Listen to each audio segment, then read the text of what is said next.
Halo teman-teman, kita berjumpa lagi di video kali ini. Di mana video ini kita akan membahas tentang kalor atau panas, ya. Dalam kehidupan sehari-hari kita pasti sering melihat ya orang menggunakan payung. Kenapa pakai payung? Karena panas, ya. Kenapa panas? Kenapa kita merasakan panas? Karena ada perbedaan suhu antara di sekitar sini dengan di tubuh kita. Kalau suhu di sekitar sini sama dengan suhu tubuh kita, maka kita tidak akan merasakan panas, ya. Tidak akan merasakan panas. Tidak akan merasakan adanya perubahan suhu karena panasnya kan identik akan menyebabkan perubahan suhu. Nah, terus dingin-dingin enaknya minum air panas biar badan jadi hangat. Loh, berarti air panasnya akan mentransfer energi ke badan yang dingin sehingga badan yang tadi dingin menjadi hangat. Ya. Nah, kok bisa begitu ya? Nah, ini di sini kita akan mengenal yang namanya kalor atau panas. Ya. Nah, misalnya begini ya, ada sebatang logam dengan suhu 50 derajat Celcius. Ya. Di mana di batang logam ini dia memiliki banyak energi, bukan hanya energi kalor saja, tapi ada banyak energi mekanik dan lain sebagainya, energi kimia ya. Nah, ketika didekatkan dengan batang yang lain, ya, yang suhunya lebih rendah, nah ketika itu ada perpindahan energi, ya, ada perpindahan energi dari yang suhu tinggi ke yang suhu rendah. Karena ada perpindahan energi dari yang suhu tinggi ke suhu rendah menyebabkan apa? Yang suhunya tinggi menjadi turun, yang suhunya rendah menjadi naik. Kapan suhunya berhenti turun dan suhunya berhenti naik? Sampai keduanya memiliki suhu yang sama. Ya. Nah, seperti ini. Ada transfer energi, ada perpindahan energi dari panas ke dingin, dari suhu tinggi ke suhu rendah, yang menyebabkan yang suhu rendah naik, yang suhunya tinggi menjadi turun, berhenti ketika suhunya sama, 35 derajat Celcius misalnya ya, misalnya. Nah, dari sinilah kita bisa mendefinisikan bahwa eh, energi yang dapat berpindah karena perbedaan suhu itu yang disebut dengan energi kalor, ya. Atau bisa juga dengan bahasa yang lainnya, misalnya adalah energi yang berpindah dari benda yang bersuhu tinggi ke benda yang bersuhu rendah. Nah, seperti itu bisa. Itu adalah energi kalor atau energi panas. Nah, energi kalor di sini diberi lambang Ki, ya. Diberi lambang Ki memiliki satuan SI-nya ya. Satuan SI-nya itu kilogram meter kuadrat per second kuadrat atau yang disebut joule, ya. Joule. Semua energi dari energi kinetik, mekanik, potensial itu apa namanya? Satuan SI-nya adalah joule. Nah, karena energi kalor ini juga adalah energi, maka satuannya juga joule. Satuan lainnya ada, nanti akan dijelaskan ya. Nah, ini satuan lainnya adalah kalori dengan konversi 1 kalori sama dengan 4,2 joule. Kita lanjut ya. Nah, apa yang terjadi jika suatu benda dipanaskan ya? Apa yang terjadi? Ketika kamu masak air, ya, masak air, ngambil air dari misalnya dari galon, masukkan ke wadah, kemudian dipanaskan. Apa yang terjadi? Suhunya meningkat, ya. Ada perubahan suhu. Kalau dipanaskan terus-menerus, nanti akhirnya kan mendidih. Kalau sudah mendidih, dipanaskan terus-menerus, apa yang terjadi? Ternyata airnya menjadi berkurang. Kenapa berkurang? Karena dia berubah wujud menjadi uap, ya, menjadi uap air. Nah, jadi benda itu kalau dipanaskan suhunya naik atau mengalami perubahan suhu. Kalau dipanaskan terus-menerus, akhirnya akan menyebabkan perubahan wujud. Nah, disinilah bahwa ketika suatu benda diberikan kalor, maka dia dapat menyebabkan perubahan suhu dan perubahan wujud. Nah, di sini kita akan membahas yang pertama dulu adalah mengenai kalor yang dapat menyebabkan perubahan suhu. Oke, kita lanjut.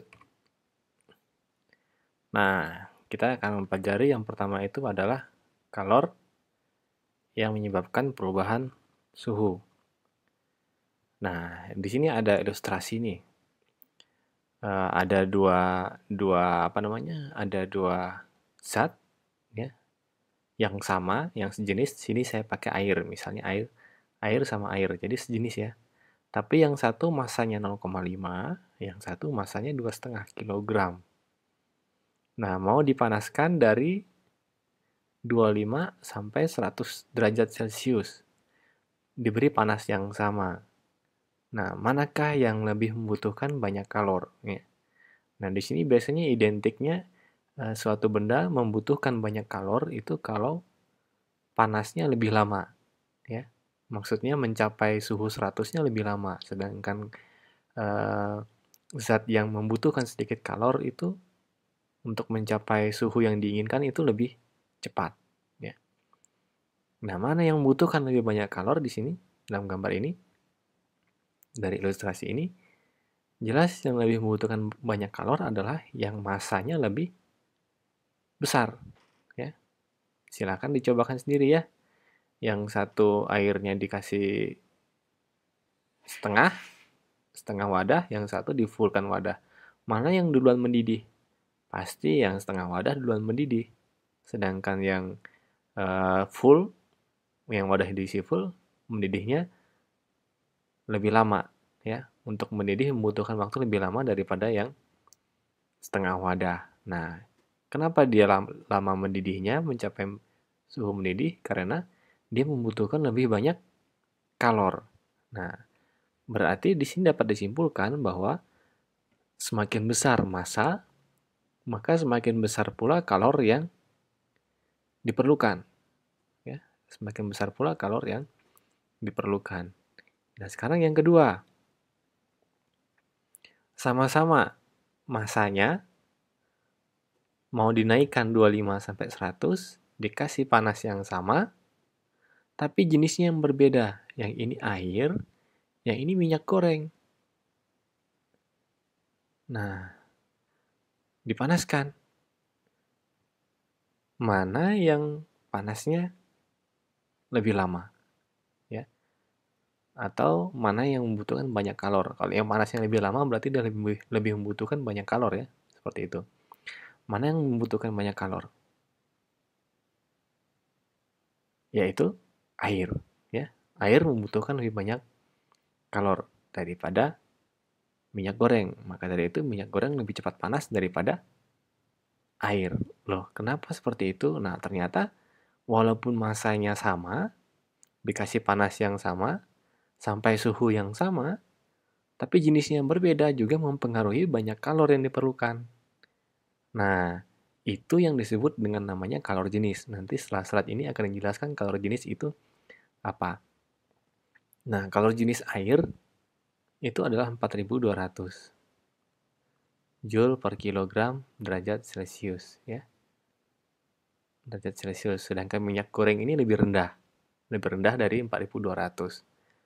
Ya, lebih kecil.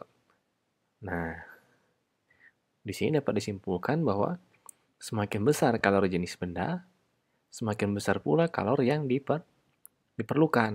Ya. Nah, kalori jenis nanti seperti saya bilang tadi akan dijelaskan setelah slide ini ya. Nah, kemudian yang ini. Masanya sama, jenisnya sama, dikasih panas yang sama, tapi yang satu pengennya sampai 100 derajat, yang satu pengennya sampai 67 derajat. Mana yang lebih membutuhkan banyak kalor? Ya pasti yang 100 derajat. Artinya apa? Semakin besar selisihnya ini selisihnya adalah 75. Ya. Yang ini selisihnya berapa ini? 42 ya. Ini 75, selisihnya 75 derajat. Celcius ini selisihnya 42 derajat. Nah, semakin besar selisihnya ini, ya, perubahan suhu yang diinginkan, kalor yang diperlukan juga semakin besar. Sehingga bisa ditulis semakin besar perubahan suhu yang diinginkan, semakin besar pula kalor yang diperlukan. Nah, kalau semuanya ini kan semakin besar, semakin besar. Semakin besar, semakin besar, semakin besar, semakin besar. Nah, itu artinya berbanding lurus. Jadi massa dengan kalor berbanding lurus, kalor jenis dengan kalor berbanding lurus, perubahan suhu dengan kalor juga berbanding lurus, sehingga bisa disimpulkan bahwa banyak kalor yang diperlukan itu berbanding lurus dengan massa, kalor jenis, dan perubahan suhu. Maka dari itu, dirumuskan bahwa Q itu sama dengan MC delta T, ya, karena berbanding lurus. Ya, kalau berbanding terbalik maka dia ada berada di bawahnya ini. Itu kalau berbanding terbalik. Nah, karena ini semuanya berbanding lurus, maka Q sama dengan M kali C kali delta T. Nah, ini artinya dalam satu rumus ini mengandung banyak arti. Ya. Kalau misalkan ditanya, apa saja yang mempengaruhi banyak kalor suatu benda? Ya berarti karena rumusnya MC delta T, maka berarti dia dipengaruhi oleh massa, kalor jenis, dan juga perubahan suhu. Ya. Di mana kalor itu berbanding lurus dengan massa, berbanding lurus dengan kalor jenis, berbanding lurus dengan perubahan suhu. Nah, jadi dalam rumus itu ada artinya. Jadi jangan hanya menghafal rumus saja, tapi pahami maksud dari rumus tersebut. Ya. Nah, ini kita lanjutkan. Nah, ada sebuah mobil yang sedang kena panas matahari. Ya. Nah, pernah nggak kamu memegang bagian misalnya antara ban dengan velgnya atau ban dengan bodinya, ya. Padahal terkena panas yang sama dengan sudut yang sama, ya. Ternyata kalau kita pegang, bodinya atau velgnya lebih panas daripada bannya. Padahal panasnya berasal dari matahari yang sama, ya. Artinya diberi panas yang sama, tapi suhunya berbeda. Nah, atau bisa kita ilustrasikan seperti ini. Sebatang besi, kemudian dengan air yang sama banyak, ya, yang masanya sama. Diletakkan di bawah panas matahari yang sama. Ternyata kenaikan suhunya berbeda. Ya, bisa kalian rasakan sendiri. Batang besi atau logam, ya, ternyata kita rasakan lebih panas daripada air. Ya. Nah, kenapa seperti itu? Nah, itu tadi yang disebut dengan yang namanya kalor jenis. Ya.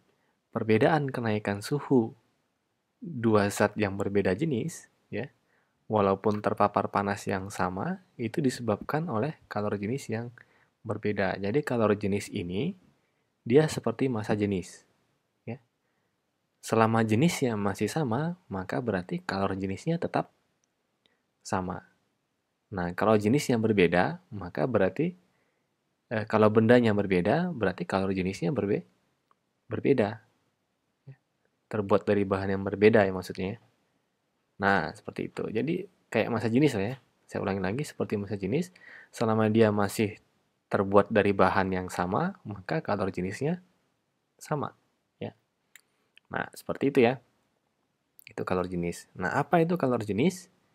Nah, kalor jenis itu didefinisikan sebagai banyaknya kalor yang diperlukan untuk menaikkan suhu 1 kg benda sebesar 1 derajat Celcius.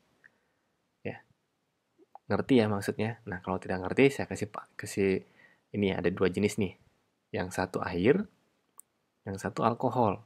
Ya. Nah, maksudnya apa ini? Banyaknya kalor yang diperlukan untuk menaikkan suhu 1 kg benda sebesar 1 derajat Celcius. Ya. Nah, jadi seperti ini. Nah, ini artinya, kalau kalor jenisnya sekian, berarti setiap 1 kg naik 1 derajat Celcius, butuh kalornya 4.200.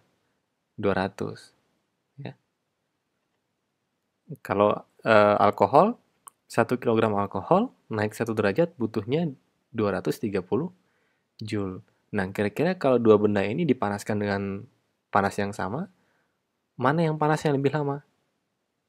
Pasti yang ini kan, yang air. Karena apa? Untuk 1 derajatnya dia butuh sekian kalor. Nah, sedangkan alkohol untuk 1 derajat dia hanya butuh sekian. Ya. Jadi, ketika air sudah naik 1 derajat, 4200, nah si alkohol ini berarti udah naik berapa derajat? Tinggal 4200 dibagi 230 ya. Ini hanya ilustrasi ya. Misalnya ya. Hanya sebagai contoh. 4200 dibagi 230. Nah, sudah naik 18,3 derajat. Nah, ketika air baru naik 1 derajat dengan kalor sekian, si alkoholnya sudah naik 18,3 derajat. Ya. Sudah naik 18,3 derajat. Nah, maka dari itu, semakin besar kalor jenis, semakin banyak kalor yang diperlukan. Ya, semakin banyak kalor yang diperlukan, maka semakin lama pula benda tersebut panas atau suhunya naik. Nah, ini kalor jenis benda. Ya. Ini ada derajat Celciusnya. Ya. Nah, kira-kira dari sekian banyak nama zat ini, kira-kira mana yang panasnya lama, ya, yang suhunya lama naik? Ya, tadi ya, yang kalor jenisnya paling besar. Ini adalah yang paling lama. Yang paling lama panas. Ya. Yang paling cepat panas yang mana? Berarti yang kalor jenisnya kecil, timbel. Nah, ya. Bukan nasi timbel ya. Ini timbelnya timbel logam ya. Nah, rumusnya untuk kalor menyebabkan perubahan suhu, itu tadi sudah disebutkan bahwa Q itu sama dengan MC delta T, yaitu massa dikali kalor jenis dikali delta T. Nah, di mana M kali C itu dia disebut sebagai kapasitas kalor. Ya, kapasitas kalor itu apa? Ya, adalah jumlah kalor yang diperlukan untuk menaikkan suhu benda sebesar 1 derajat Celcius. Bedanya apa dengan kalor jenis? Nah, ini saya berikan nih. Bisa kalian bedakan sendiri ya. Yang C kecil, jadi ada C besar, C kecil. C kecil ini kalor jenis, C besar ini kapasitas kalor. Nah, bedanya apa? Bedanya di sini. Kalau kalor jenis itu untuk menaikkan suhu 1 kg sebesar 1 derajat. Kalau kapasitas kalor untuk menaikkan suhu benda 1 derajat Celcius. Mau masanya berapa? Terserah. Ya, yang penting naik 1 derajat Celcius. Jadi definisinya hampir mirip ya dua ini, antara kalor jenis dengan kapasitas kalor. Nah, Q itu adalah jumlah kalor yang memiliki satuan Joule atau kalori. M itu adalah massa zat dengan satuan kilogram atau gram. Kalor jenis itu Joule per kilogram derajat Celcius atau kalori per gram derajat Celcius. Perubahan suhu derajat Celcius. Kapasitas kalor itu Joule per derajat Celcius atau kalori per derajat Celcius. Nah, ini jadi yang ini yang digunakan, ini satuan SI semua yang ini ya. Nah,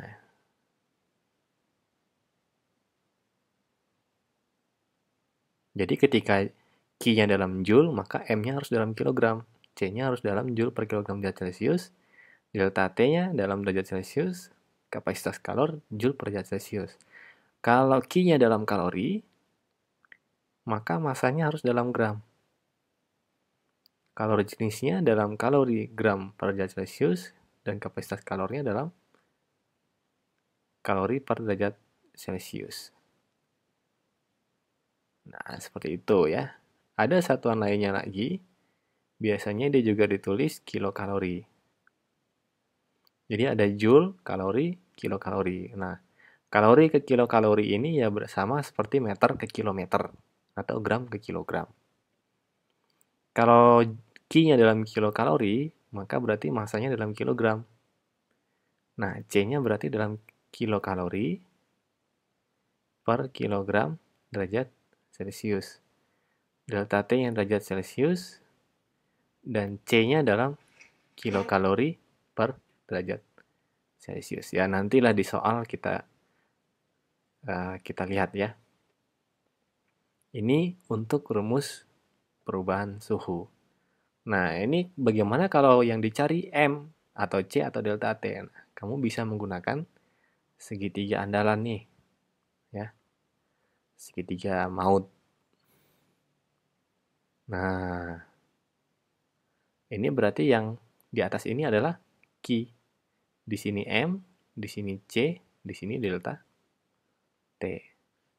Kalau yang dicari M, berarti Q per C kali delta T. Q per cat. Kalau yang ditanya C, berarti Q per M delta T. Q per mat. Ya. Kalau yang ditanya delta T, berarti Q per MC. Ya. Per MC. Nah, seperti itu ya. Nggak usah dihafalin semua, cukup satu saja ya. Dan kalian bisa gunakan ini. Nah, ini untuk rumus kalor yang menyebabkan perubahan suhu. Selanjutnya kita akan membahas contoh soal. Contoh soal maksudnya ya. Contoh soal yang pertama. Air sebanyak 3 kg bersuhu 20 derajat Celcius dipanaskan hingga suhu 70 derajat Celcius. Jika kalor jenis air 4200 Joule per kilogram derajat Celcius, tentukan kalor yang diserap air tersebut. Nah, berarti di sini kita membutuhkan maksudnya yang diketahui itu adalah ini ya. Apa ini? Yang satuannya kilogram. Yang satuannya kilogram itu adalah massa atau M. 3 kilogram. Ya. Kemudian apa lagi? Nah, ini ya. Apa yang satuannya Joule per kilogram derajat Celcius? Yaitu kalor jenis. Kalor jenis itu C dengan 4200 Joule per kilogram derajat Celcius. Apalagi diketahui delta T. Delta T-nya berapa? Ya tinggal besar kurang kecil. Ya. Jadi 70 kurang 20. Berapa? 50 derajat Celcius. Nah, yang ditanyakan adalah tentukan kalor. Berarti jumlah kalor. Berarti yang ditanyakan adalah Q sama dengan berapa. Nah, di sini ya. Tinggal kita menggunakan Q sama dengan M kali C kali delta T. Apakah ada satuan yang perlu diubah? Sudah tidak ada ya. Ini Joule, ini kilogram, ini kilogram. Ini derajat Celcius, ini derajat Celcius. Maka berarti sudah sesuai. Tidak ada yang perlu diubah lagi. Berarti nanti karena C-nya ini Joule per kilogram derajat Celcius, maka Q-nya satuannya adalah Joule. Ya, satuannya adalah Joule. Kita masukkan. M-nya 3, C-nya 4200, ya. 4200, ininya 50. Berapa? 3 dikali 4200 dikali 50. Yaitu 630.000 Joule. Ya, atau kalau dijadikan kilojoule 630 kilojoule. Nah, ini contoh soal yang pertama. Kita lanjutkan ke contoh soal yang kedua. Air sebanyak 100 gram yang memiliki temperatur ya atau suhu 25 derajat Celcius dipanaskan dengan energi kalor ya, energi sebesar 1000 kalori. Jika kalor jenis air 1 kalori per gram derajat Celcius, tentukan temperatur air setelah dipanaskan. Tentukan temperatur air setelah dipanaskan, ya. Berarti di sini yang diketahui itu adalah massa. Ya, ini ya, 100 gram. Kemudian delta T-nya, delta T-nya tidak ada ya. Delta T yang ada suhu awal. Kita tulis saja suhu awal itu kita kasih identitas T1. 25 derajat Celcius. Energinya 1000 kalori. Berarti Q-nya, jumlah kalorinya adalah 1000 kalori. Kalori jenisnya, ya, kalori jenisnya C kecil itu adalah 1 kalori per gram derajat Celcius. Ya. Ada yang perlu diubah? Tidak ada ya. Ini kalori, cocok ya. Ini gram, cocok ya. Nah, ini Celcius, ini Celcius. Berarti sudah tidak ada yang perlu diubah. Nah, sekarang yang ditanyakan, suhu setelah dipanaskan, berarti T2. Nah, berarti T2. Nah, harus apa buat nyari T2 ini? Harus apa yang kita cari? Ya, berhubungan dengan suhu. Di rumus ini yang berhubungan dengan suhu itu adalah delta T kan ya? Nah, delta T. Berarti kita harus cari delta T. Ya, kita harus cari delta T. Gunakan segitiga ajaib ini tadi ya. Q, M, C, delta T. Maka untuk nyari delta T berarti sama dengan Q per M kali C. Q-nya kita masukkan 1000, ya. M-nya kita masukkan 100, C-nya kita masukkan 1. Jadi hasilnya adalah coret, maka delta T-nya adalah 10 derajat Celcius. Nah, ini delta T-nya. Sekarang kita tinggal cari T2.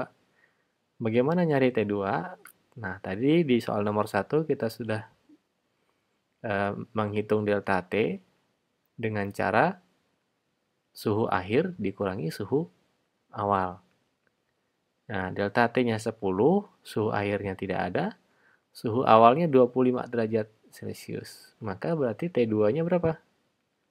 Ini pindah ke sini ya, jadi plus, maka 10 plus 25 menjadi 35 derajat Celcius. Nah, ini temperatur air setelah dipanaskan, yaitu 35 derajat Celcius.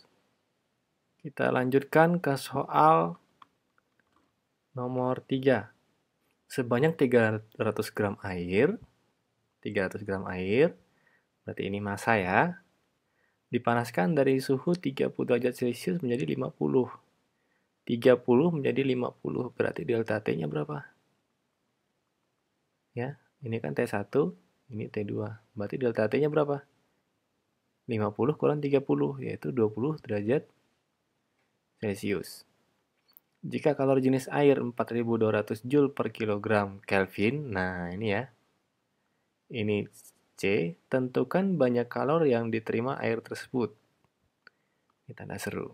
Jadi di sini yang diketahui adalah M-nya 300 gram,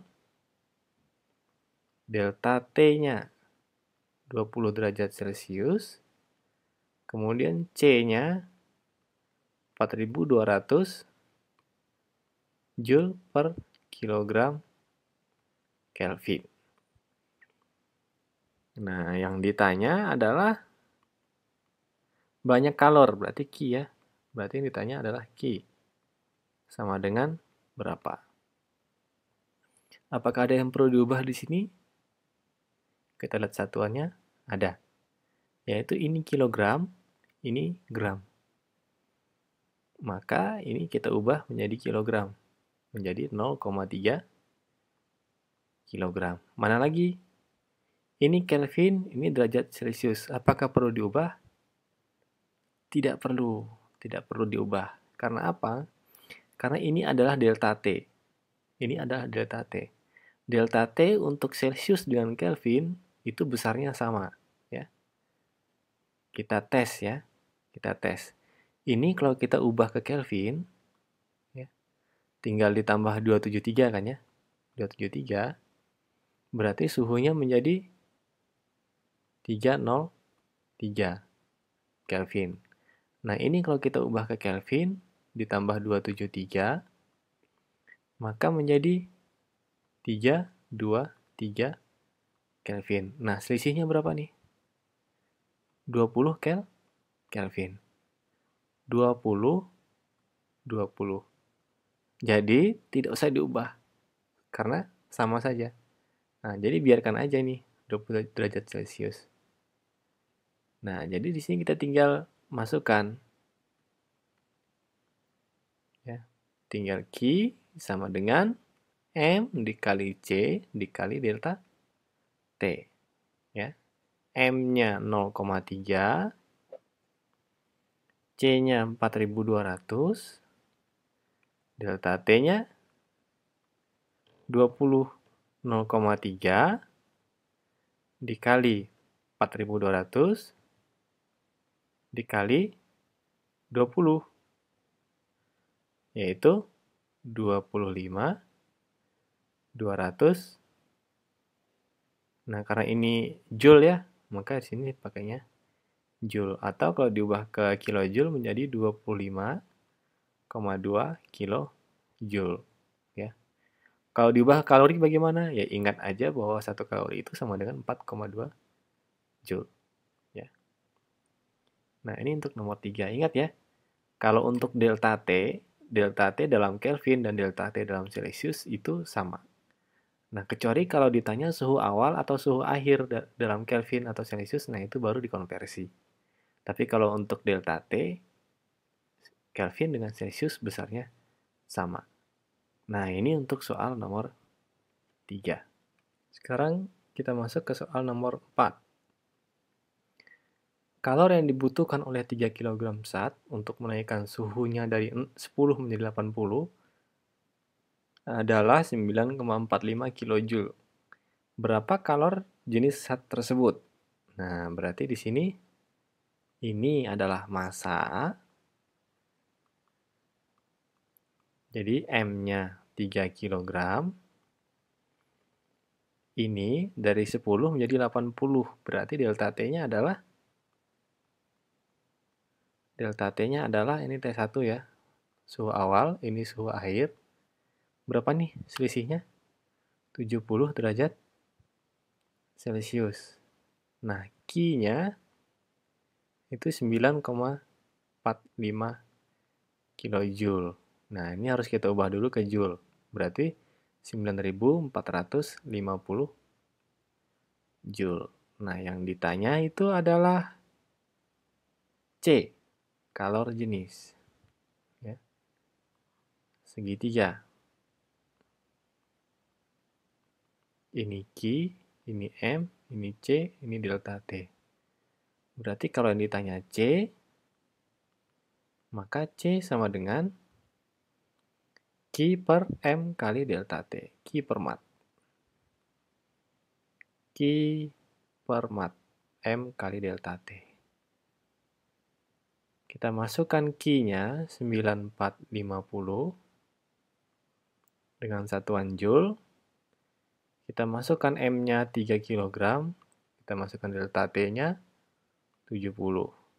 Ya. Jadi 45 joule per kilogram derajat Celcius. Ya. Ini untuk soal nomor 4. Sekarang nomor 5. Ya. Ini salah ya, ini 5 ya. Batang logam masanya 2 kg memiliki suhu 25 derajat Celcius. Untuk menaikkan suhunya menjadi 75 derajat Celcius dibutuhkan kalori sebesar 5000 kali 10 pangkat 4 kalori. Jika suhunya dinaikkan menjadi 125 derajat Celcius, maka berapa kalori yang diperlukan? Nah, berarti ini ada dua kondisi. Ada dua kondisi. Kondisi yang pertama, massa 2 kg, suhunya 25, dinaikkan menjadi 75. Ya. Diketahui, ini, ya. Kondisi yang pertama, massanya 2 kg, Delta T-nya 25 menjadi 75. Berarti delta T-nya adalah 50 derajat Celcius. Q-nya 10 pangkat 4 tuh berarti 10.000 ya. Berarti 50.000 kalori. Ya. Nah, di kondisi yang kedua, jika suhunya dinaikkan menjadi 125, berarti yang berubah hanya suhunya ya. Yang lainnya sama. Berarti di sini masanya tetap 2 kg. Delta T-nya yang berubah. Delta T-nya dari 25 menjadi 125. Yang awal tadi 25 menjadi 75. Delta T-nya 50. Nah, kondisi yang kedua, 25 menjadi 125. Berarti delta T-nya 100 derajat Celcius. Maka berapa kalori yang dibutuhkan? Nah, ini Q-nya berapa nih? Nah, kita buat saja. Ini 1 ya. Ini 1, ini 2. Maka ini M1, delta T1, Q1. Ini M2, delta T2, ini Q2. Nah, ini kan berarti zatnya sama, hanya kenaikan suhunya yang berbeda. Maka di sini berarti C di kondisi 1 besarnya sama dengan C di kondisi 2. Karena apa? Karena kalori jenis itu selama dia jenisnya sama, maka kalori jenisnya sama. Kecuali kalau jenisnya berbeda. Tadi berarti yang ditanya adalah Q2 ya, Q2. Nah, karena ada dua kondisi gini, maka kita gunakan perbandingan. Yaitu Q1 per Q2. Q1 bagaimana ngitungnya? Masukkan aja nih kan. Berarti Q1, M1, C1, delta T1. Kalau Q2 berarti M2, C2, delta T2. Masukkan nih, Q berarti M1, C1, delta T1. M2, C2, delta T2. Ya. Kita cek ya, kita cek dulu di sini. M1 sama M2 besarnya sama ya. Sama-sama 2 kg, berarti ini sama ya. Kita coret. C-nya sama kan? Coret.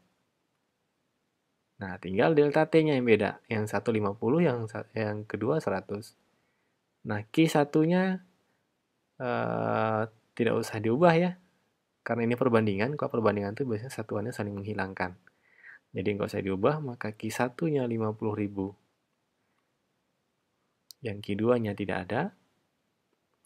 Delta T1-nya, ini 2. Delta T1-nya 50 derajat Celcius.